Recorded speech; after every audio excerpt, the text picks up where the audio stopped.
mackerel, are you up here in my attic again? Well, in that case, we may as well talk about masks. No, I'm kidding. You're always welcome in the attic of Dr. Lady, at least until such time as I become either a ghost or a zombie, at which point I no longer offer any guarantees regarding how hospitable I might be. For the moment, however, everything's fine. Sit down, pull up a coffin and sit down, and we'll talk about masks. Now, way back in the year 1995, a movie called Batman Forever came out. That's right, Batman Forever. And one of the masks from that movie. All right, now who's already making snide comments about the movie? Stop that. It wasn't that bad, okay? I wasn't thrilled with it. It had way too much gratuitous Jim Carrey and Val Kilmer in it for my tastes. But one of the things I did like about that movie was Tommy Lee Jones as Two-Face. That's right, remember Two-Face? Harvey Dent. Now, we all thought he was going to be played by Billy Dee Williams, who played the character in the Tim Burton Batman saga that was going on. But no, Billy Dee Williams didn't score the part. It went to Tommy Lee Jones instead. Tommy Lee Jones, of course, known for things like the Fugitive movies and the Men in Black movies. And this particular mask, which came out in the 94-95 Halloween season, the official release date of the movie having been 95. Can you see that? No, probably not. It says Batman Forever right on there. And it says, I wonder if it gives the year of, let's see. Yeah, 1995? 4? Okay, I can't even read it, but it's 4 or 5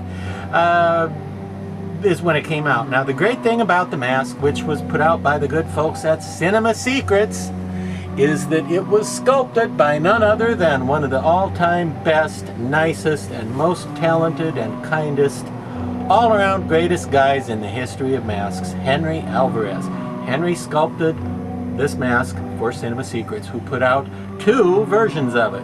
There was the standard version, which same sculpture, but it just had molded and painted hair, and then there was the deluxe version, which is what you see here, which had actual hair glued on, okay, black on his human side and purple on his scary side, you see.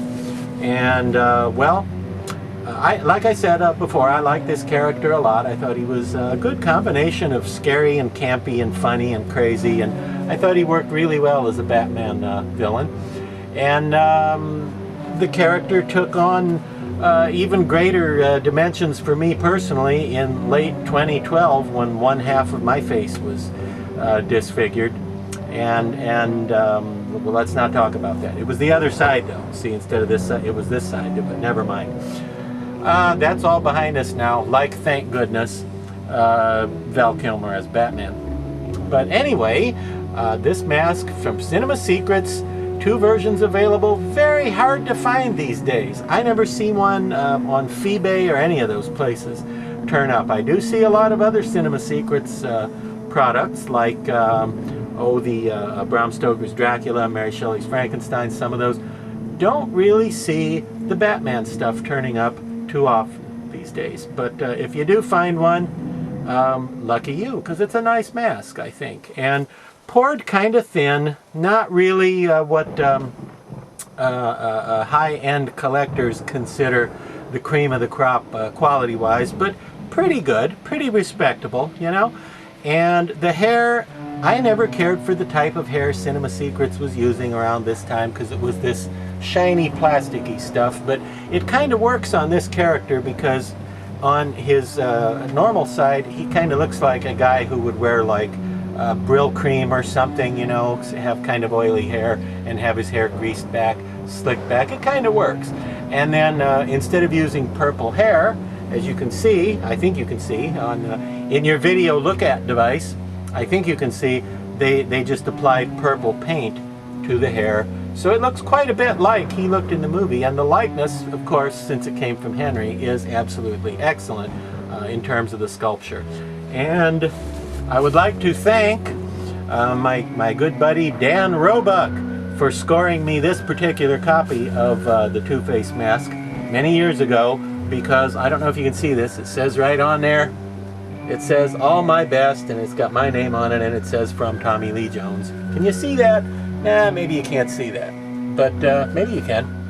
Take my word for it, that's what it says. It was autographed to me by Tommy Lee Jones, which is cool. And Dan made that happen because Dan worked with Tommy Lee Jones in the Fugitive movies, where he played, I believe the character's name was Detective Biggs. I really should have looked that up and confirmed it before shooting this segment because I might be wrong.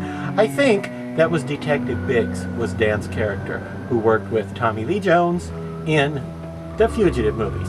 That's all I have to say about that. So until next time, keep creeping around in the attic, and sooner or later you're bound to trip over something really cool.